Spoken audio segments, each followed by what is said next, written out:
ये संविधान में दिया हुआ अधिकार है किसी भी सरकार को, और इंदिरा गांधी ने संविधान का पूरा सम्मान करते हुए ये उस वक्त आपातकाल लगाया था। ये इंदिरा गांधी थी जिसने लोगों को सामने आकर कहा कि मैं आपत्ति सुधर जाएगी तब ये आपातकाल में पीछे ले लूंगी, और इंदिरा गांधी ने आपातकाल पीछे लिया।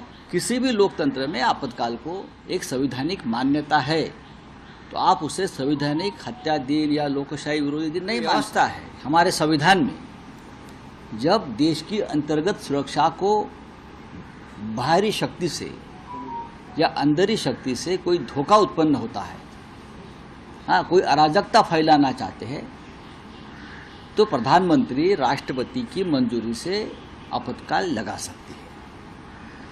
ये संविधान में दिया हुआ अधिकार है किसी भी सरकार को, और इंदिरा गांधी ने संविधान का पूरा सम्मान करते हुए ये उस वक्त आपातकाल लगाया था।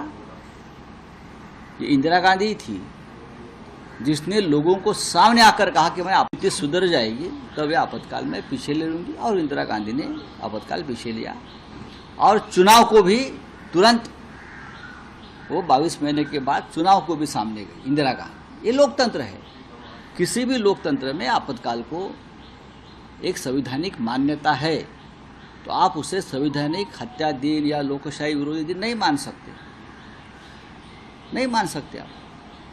चुनाव इंदिरा गांधी ने हेरा फेरी करके चुनाव जीत सकती थी उस वक्त भी, जो आज हो रहा है, लेकिन आपातकाल के बाद इंदिरा गांधी चुनाव का ऐलान किया। इंदिरा गांधी चुनाव हार गई, खुद इंदिरा गांधी चुनाव हार गई, उनकी पार्टी हार गई, इंदिरा गांधी ने वो स्वीकार कर लिया। आज ऐसा हो रहा है क्या? इंदिरा गांधी उस वक्त भी हेरा फेरी करके, दहशत और भय निर्माण करके, पैसों के बल से चुनाव जीत सकती थी, लेकिन इंदिरा जी ने वो नहीं किया, क्योंकि वो इंदिरा जी लोकतंत्र की रखवालदार थी, चौकीदार थी असली।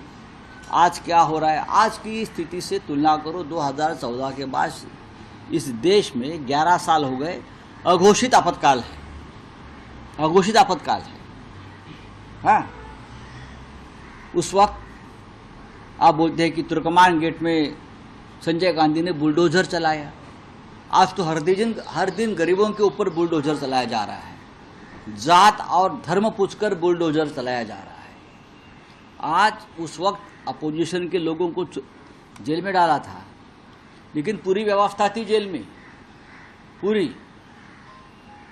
इंदिरा गांधी खुद फोन करती थी अटल जी को, अडवाणी साहब को, पीलू मोदी को, पूरी व्यवस्था थी। हमारे जैसे लोगों को देश के मुख्यमंत्री, सिटिंग मुख्यमंत्री को जेल में डाला है, जो कोर्ट में बाद में बाइज्जत छोड़ दिया। तो ये आपातकाल नहीं है, ये आपातकाल का बाप है। अभी जो चल रहा है 10 साल में, ये आपातकाल का बाप है, ये इमरजेंसी का बाप है, और हम ये इमरजेंसी से गुजर रहे हैं। अब सुन लीजिए भाई, हाँ, जिस इंदिरा गांधी के आपातकाल में सभी भ्रष्टाचारी, कालाबाजारी जेल में थे, करीम लाला, हाजी मस्तान, ये बड़े बड़े जो नाम हैं अंडरवर्ल्ड के, वरदाराजन और ये भाई वो भाई, सभी जेल में थे, मिसा में। आज ऐसे सभी लोग भारतीय जनता पार्टी में। आज ऐसे सभी, अगर आज करीम लाला, हाजी मस्तान जीवित होते तो बीजेपी के मंत्री होते या उनके पार्टी में बड़े अहदे पर रहते। ये फर्क है आपातकाल में। इंदिरा गांधी ने संविधान का हथियार जो है उसका इस्तेमाल किया और आपातकाल लगाया, संविधान की दायरे में आपातकाल लगाया है, जो संविधान में हमको अधिकार मिला है किसी भी सरकार को। लेकिन मोदी जी और उनकी सरकार ने अनडिक्लेयर्ड इमरजेंसी में सबको कुचल दिया है। इसलिए मैं कहता हूँ 10 साल में जो चल रहा है वो आपातकाल का बाप है। नोटबंदी क्या है? कितने लोग मारे गए? कौन पूछेगा आपको? अब मुझे बताइए। ऐसी बहुत सी बातें हैं, मैं बोल सकता हूँ, लेकिन ये संविधान हत्या दिवस की जो नौटंकी चल रही है वो 1975 की मत करिए।